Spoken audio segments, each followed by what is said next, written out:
विचारू शकता. फक्त ते सांगतात. का सांगतात? गुरु म्हणजे काय असतो? एक अनुभवातून गेलेला असतो. त्यांना ती मार्ग माहिती असतो. फक्त शिक्षण देणंच हा गुरु नाहीये. काय लाईफ मध्ये व्यवहारिक नॉलेज देण्याचा सुद्धा हा गुरु असतो. ज्यांच्या जवळ व्यवहारिक नॉलेज असतं त्यांना शिक्षणामध्ये काही असं अवघड जात नाही. एका गोष्टीला व्यवहारिक नॉलेज म्हणजे काय? कसं वागायचं, कोणाशी कसं बोलायचं, कोणाशी कसा रिस्पेक्ट ठेवायचं, कसा सन्मान ठेवायचा, मोठ्या माणसांना कसं आदराने बोलायचं. दॅट इज व्यवहारिक नॉलेज, ट्रेन नॉलेज. त्याला आपण इंग्लिशमधून ट्रेन नॉलेज.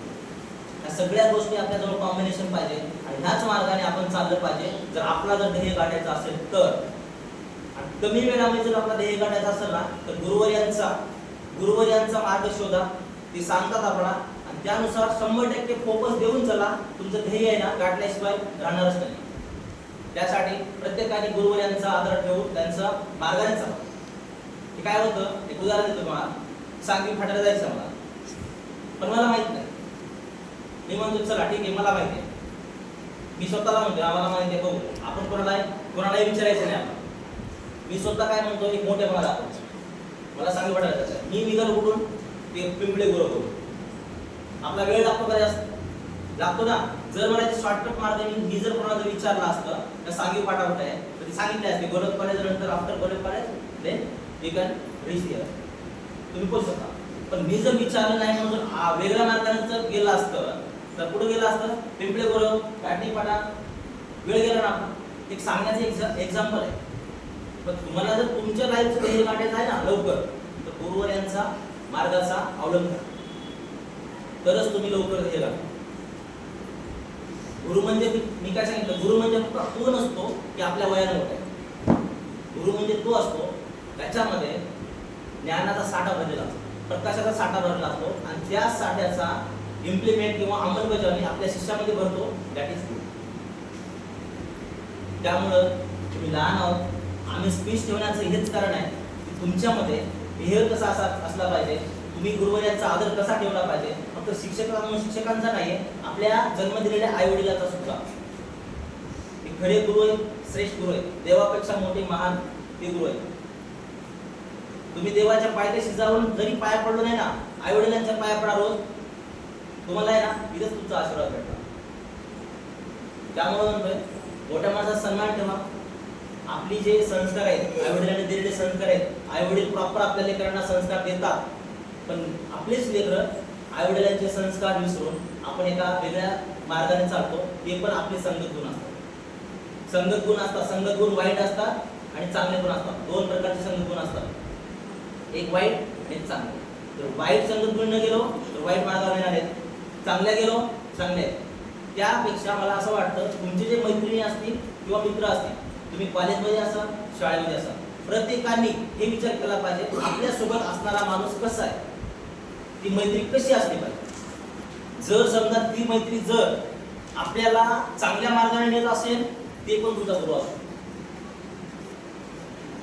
वाईट मार्गाने नेत असेल, तो गुरु नाही. जर तुमच्यापेक्षा मोठा जरी असला ना आणि तुम्हाला जर वाईट मार्गाने त्याची चालवती सांगत असेल, त्याला गुरु म्हणायचा नाही. का म्हणायचं नाही? गुरुचे वैशिष्ट्य ते नाही. गुरुचे वैशिष्ट्य ते प्रकाश पडतो त्यांच्यामध्ये आणि त्या प्रकाशाचे इम्प्लिमेंट आपल्या शिष्यामध्ये येतो, तो गुरु असतो. आम्ही लेकरांना हेच सांगत आहे, हेच सांगता, हमेशा हेच सांगता. आपले आईवडील काय करतात, आता हे 12वीचे विद्यार्थी 10वी मी तेच सांगते. आपले आईवडील काय करतात, आपल्या आईवडिलांनी कशासाठी आपल्याला कॉलेजमध्ये टाकलं, शाळेत टाकलं.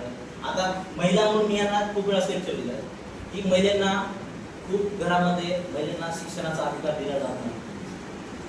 काय म्हणतात समाज, काय म्हणतो, काय मुलींना शिकून फायदा आहे. माझी स्वतःची बहीण आहे, ती म्हाडामध्ये गव्हर्नमेंटमध्ये आहे. म्हणजे आम्ही जर तसा विचार केला असता तर असं वाटतं की आमची बहीण पुढे म्हाडामध्ये लागली. आज गव्हर्नमेंटमध्ये आहे, तिचं एक अस्तित्व वेगळं आहे. आज तिला कोणी बोलू शकत नाही. महिलांना एक विनंती करतोय मी, जोपर्यंत आई वडील आपले खंबीर आहेत, सज्ज आहे शिकण्यासाठी, तोपर्यंत फायदा आहे. तोपर्यंत प्रत्येकाने फायदा आहे. ते आपले गुरु आहेत. बाकी हे जर सोडले ना, तुम्हाला शिक्षणाचा अधिकार कोणी देत नाही. लक्षात घ्या. समाज जर हेच बोलायला बसलाय, काय शिकून काय फायदा आहे, मुलींना शिकण्यात काय अर्थच नाहीये असं बोलतात. पण हे नाही करायचं. जर उद्या चालून जर फ्युचरमध्ये जर तुम्हाला खंबीर राहायचं असेल तर तुम्हाला शिकलंच पाहिजे. आणि हे फक्त ज्ञानाचा मोल फक्त गुरुवर्यांकडूनच घेऊ शकतो. आपला पैसे देऊन कोणाचे 500 रुपये फीस असेल, 1000 असेल, 1500 असेल, पण माझ्या आईवडिलांना विचारा त्यांना 300 रुपये कमवण्यासाठी काय काय काम करतात. आता ठीक आहे, सिटीमध्ये करतात, 8 तास काम करतात, त्याला 400-500 भेटतात, पण ते 8 तास काम करण्यासाठी सुद्धा त्यांना किती वेळ थांबावं लागतं 2 पायावर त्यांनाच माहिती आहे. पण आईवडील असे नाहीत की आपल्या मुलींची किंवा मुलांची जे काही नीड्स आहेत, जे गरज आहे, भागवत नाहीत. असे कोणाची आईवडील नाही, ते करतात सगळे. जे आपला चांगल्या मार्गाने दाखवतात किंवा चांगले मार्ग दाखवून सुद्धा काही जर पैशाचा जर मोल आला असेल ते मार्ग आपल्याला सॉल्व्ह करण्यासाठी, ते सुद्धा आईवडिलांकडे खंबीर असतात. त्यामुळं त्यांचा रिस्पेक्ट करा. त्यांचं अभ्यास करताना त्यांचं चित्र, त्यांची इमेज तुमच्या डोळ्यासमोर ठेवून अभ्यास करावा आहे. तुम्ही जे शिकताय ना, फक्त गुरुवर्यामुळे शिकताय. पाठवणारे आईवडील आहेत, शिकवणारे शिक्षक आहेत. दोन्हीच्या मध्ये तुम्ही अडले तर दोन्हीचा तुम्ही फायदा घ्या.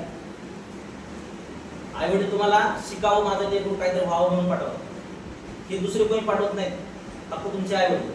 आणि ते शिकवतात, शिक्षकही शिकवतात, ते तुम्हाला ज्ञानाचा आणि व्यवहारिक नॉलेजचा पण तुम्हाला काय ज्ञान देतात.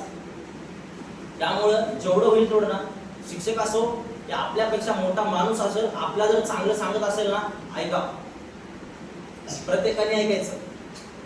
आणि जर एखादी गोष्ट करायची म्हणजे 10वी झाल्यानंतर 12वी झाल्यानंतर सर मी काय घेऊ, सायन्स घेऊ, आईवडील कोणाकोणाच्या अडाणी असतात, त्यांना कळत नाही, तर शिक्षकांना विचारलं पाहिजे. काही गोष्टी अशा असतात आईवडिलांना माहित नाही, शिक्षकांना माहित असतात.